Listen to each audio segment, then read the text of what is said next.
Hi, are you hungry? And if you said yes, and it's been less than 3 hours since you ate, you're probably not really hungry. And stay with me, and I'll tell you how I know.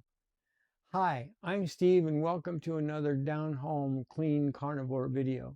By the time we're finished, you'll know the difference between fake hunger and what's actually real hunger. For years, I thought that every feeling in my stomach meant one thing: eat. I never questioned it. Breakfast, a bowl of oatmeal. Mid-morning snack, a donut or a bagel. Lunch, a burger and fries. Afternoon snack, a Snicker. Dinner, and while watching something with television, 6 times a day. That wasn't necessarily real hunger. It was a combination of three forces all working together: the clock, the food monkey on my shoulder, and my glucose fuel system. The clock said, "Hey, it's breakfast time," or "Hey, it's lunchtime. Look, it's time for a snack. It's 2:30 in the afternoon." The food monkey said, "You deserve a treat. You've been working hard. Just this once. One bite won't hurt."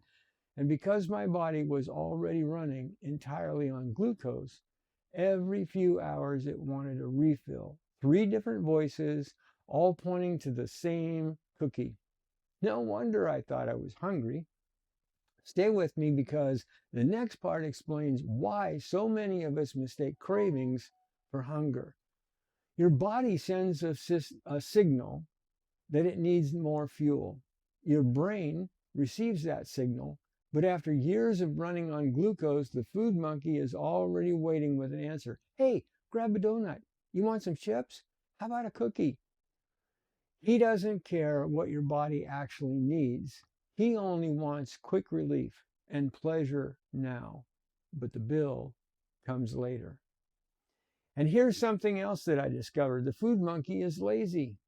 He doesn't go looking for the best food. He goes looking for the closest food. Whatever's on the counter and whatever's in the cupboard, the pantry, the drive-through, whatever is within arm's reach. That's one of the smartest things that I ever did. It wasn't trying harder. I was making the wrong choice harder. I stopped keeping food within the monkey's reach, his favorite food. Instead, I filled my freezer with nutrient-dense meat. I wasn't depending on willpower anymore. I was changing my environment. Then something shifted. I changed what I was eating, and that changed when I was eating. And slowly, quietly, everything inside me recalibrated. The clock didn't change, and the grocery store didn't change, and certainly the television commercials didn't change. The food around me didn't change, but my body did. As I became better at burning fat for fuel, the trident, those three, started to lose its power. The food monkey quieted down. The clock stopped calling the shots, and constant demand for another glucose refill faded. It wasn't until the noise was gone that I finally knew what real hunger felt like.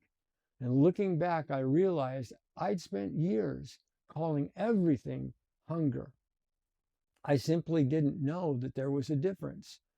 And if you're still listening, God bless you. Here's what I hope you'll take away from this. You don't have to figure out real hunger before you change. I couldn't. I only recognized the difference after I changed what I was eating. And that's my challenge for you. Give your body the chance to experience nutrient-dense food. Give it time to become better at using fat for fuel. Let the noise begin to fade.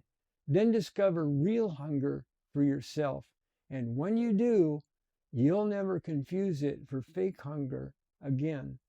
If today's video made you stop and think, I'd love to hear from you. Tell me in the comments, have you ever stopped to wonder whether you were really hungry or whether the food monkey was simply talking? I read every comment, And many of these food monkey videos begin conversations just like that. And if you'd like to keep walking this journey with us, you'll always be welcome to subscribe. We're not just talking about food. We're talking about breaking the food monkey's chains and your freedom. Until next time, steady as she goes.